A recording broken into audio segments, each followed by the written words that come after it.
Welcome to part 2 of the interview with Just My Two Copper, which was a very, very popular blog website during original Wrath of the Lich King. Today, me and Marco are going to be talking about things that you should keep, things that you shouldn't throw away, basically. So yeah, just things you should keep. There should be a third part coming later today, if not tomorrow, so you can watch these back to back. Go check out episode 1, put a link in the description, and enjoy. The next topic is what you should keep and what you should throw away. So thinking of fresh, various different levels, anything from level 1 to level 70. What are some key things that a lot of people will just vendor or delete, that potentially you could keep hold of and make a lot of gold with later on? So if the item's white, you should pause. That's my general rule. So teaching people who are newer to the game, when I used to write the guides, I used to write up, here's what a gray item is, here's what a white item is, green, blue, etc. I think for the most part, a green item or better, people instinctively don't throw it away. So that, like, a lot of gems are green, so they keep them in their bags and they sell them on the auction house. But there are a lot of white profession-based items in the game, and that's why they're white in general, unless it's an armor or weapon. You should be saving almost all of them. There's only a handful of different meats, or maybe light feathers won't be as expensive. It depends on the server, but in general, you're not vendoring your white items. You should be saving them. And it does not cost a lot to send them to an alt, for 40 copper a piece or stack or whatever. You should save your whites and then go find out if they're worth anything until you're better at the game, until you know, oh, that's worth something or not. Is there any that really stick out, to at the front of your mind? Cooking, you're going to open a lot of chests too when you're leveling, and you'll win rolls in dungeons and whatnot. So even though you're not an herbalist, you might pick up some herbs. Same with mining nodes and whatnot. You should not just vendor it. You should go figure out if it's worth anything. If you have to, go look at a profession guide and say, okay, that's a major bottleneck. I mean, that's how I identify most of these, like mithril and whatnot. It's used by like 3 different professions, and you need hundreds of them, and etc. But in general, cooking meats, I think, are the biggest offender. I think people throw away way too many cooking items. Like we said, boar meat, clam meat, etc. You should pay attention to those. Some items like light feathers, they were worth a lot in Classic. Now they're not really worth a lot, but maybe on a fresh server they will be. People want to use slow fall, they want to use levitate. It could be items like that could be a big moneymaker in the beginning that no one's expecting. Yeah, I mean, so there's a lot of cross profession things where, like gold bars that tailors need gold bars, which you don't associate a tailor with needing gold bars for anything, or even dream dust. Obviously tailors do along the way need a lot of enchanting mats, which if you happen to get any, they might be something that you delete because you've only got. I'm really an offender of this, where I've got I've looted a chest, like you say, and I've got 2 gold bars or 2 gold ore or whatever.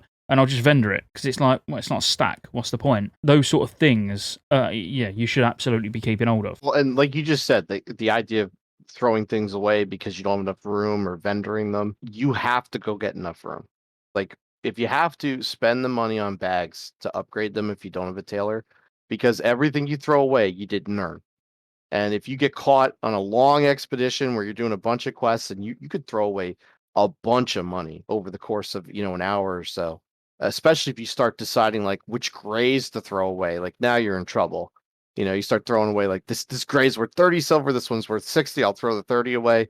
You've got to have enough bag space. If you don't have enough bag space, it's worth it to go back and make room. Definitely. And like you said earlier with greens as well, well, you specifically mentioned golden pearl, but golden pearls, black pearls, iridescent pearls, like every enchanter, anybody that goes enchanting is going to need those. And they might seem like something. I think golden pearls vendor for 1 gold, don't they? Or is it 50 silver? Something like, I think gold bars do. I know what you're talking about, yeah. Yeah. The enchanters need it for their rods. They all need one.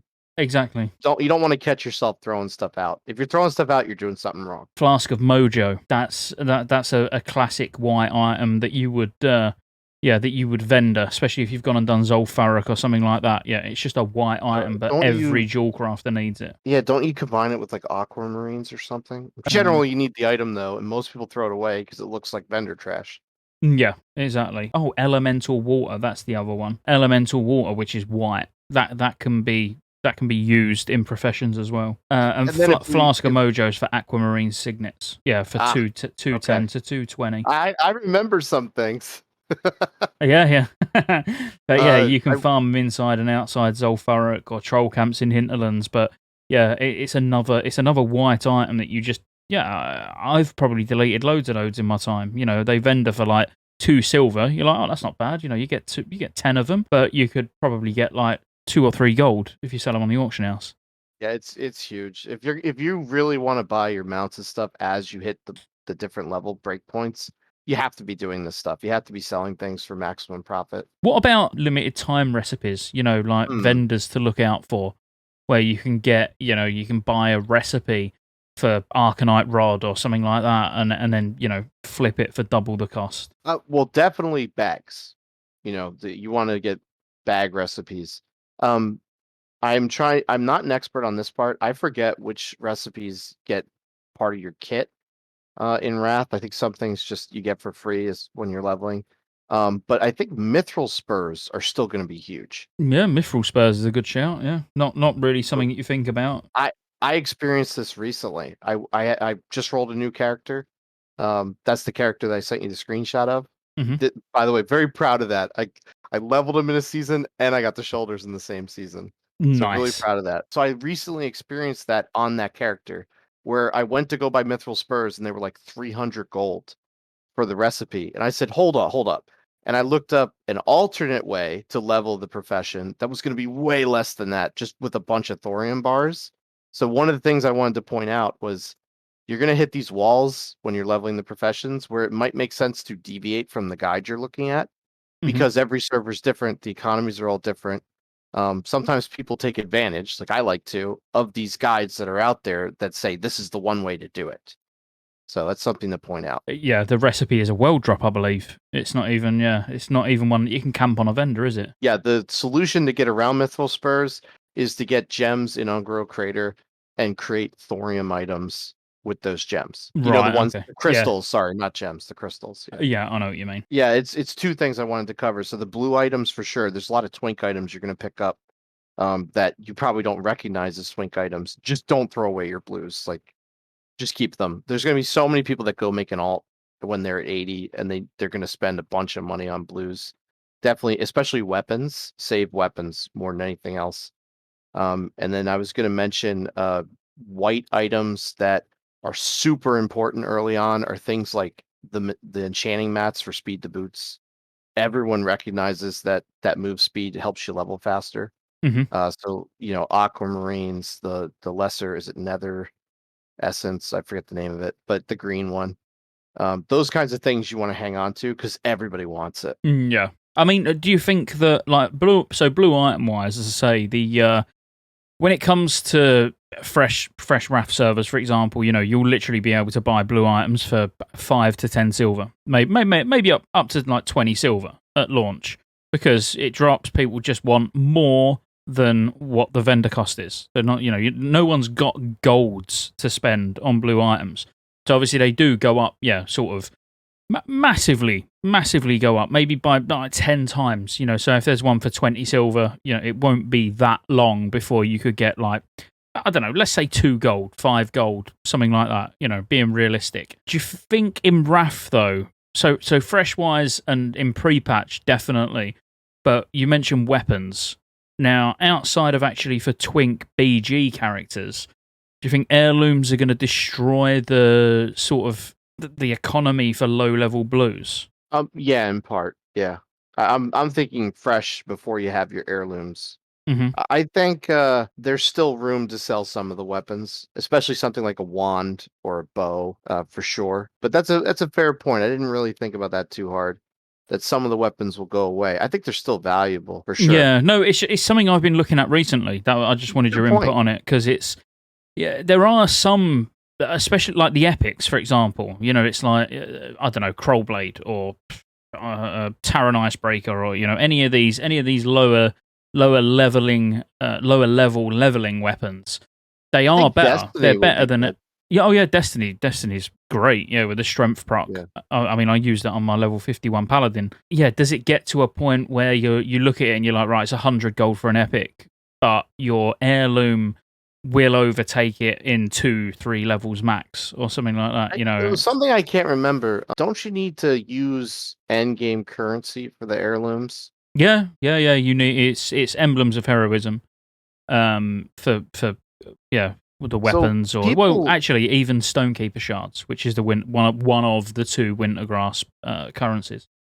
yeah. So wouldn't people be doing that kind of later, like at least a month in?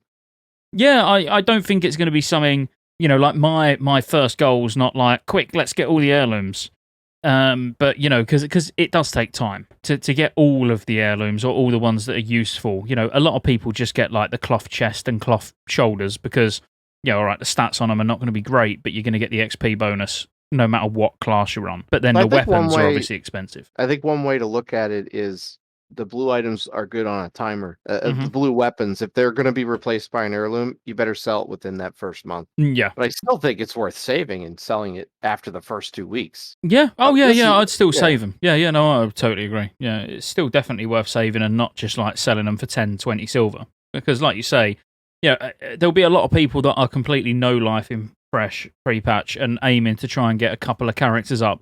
So, like you said, as soon as they ding 70, they might not even be bothered about getting gear. It's like, right, let's start my new character, go to the auction house and spend the gold that they've made questing on, low level blues. Heirlooms are not out yet, and even when they are out, you're gonna have like if you said, "Oh, Scott, I'm gonna come and play on the same server as you," I can't give you heirlooms, but I can go to the auction house and buy you some blues. exactly. So there is Yeah. always that. So yeah, it's not. I know there'll always be there'll always be a value attached to them, but they probably do become slightly cheaper the longer RAF goes on. I think you're right. I think and any of the ones that were absolutely best in slot that were super expensive, they're gonna tank in price. It's a really good point. Anything else in terms of what you should be keeping? So you should definitely be keeping white items until you've at least checked over some profession guides or checked the auction house or used.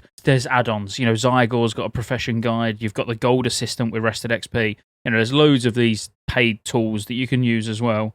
As well as I think is it TSM Yes, trade I use skill master something TSM. like that. Yeah, Yeah, I've never used it before, but I I hear really that's like quite it. good as well. Yeah, I really like it for selling lots of things. But I think in general, if you don't know what you're doing, just save the white items and put them on an alt. Inflation will be huge on these servers. I guarantee you that you'll make money. I guarantee you. What about like greens?